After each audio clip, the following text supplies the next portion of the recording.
নমস্কার। আসলে এখনকার স্বামী স্ত্রীর সম্পর্কের মাঝখানে দাঁড়িয়ে রয়েছে একটা জিনিস, বলুন তো কি? ঠিক ধরেছেন, ফোন।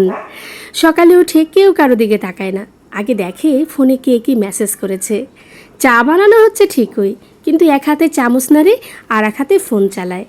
একজন পাশে বসে গল্প করতে চায়, আর একজন বলে এটা শেষ করি, পরে শুনি, কিন্তু সেই পর আর আসে না।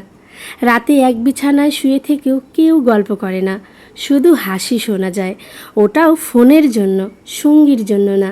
কি আজব দুনিয়ায় বাস করছি আমরা, প্রত্যেকটা সম্পর্ককেই ফোন নামক বস্তুটা গিলে খেয়ে ফেলছে।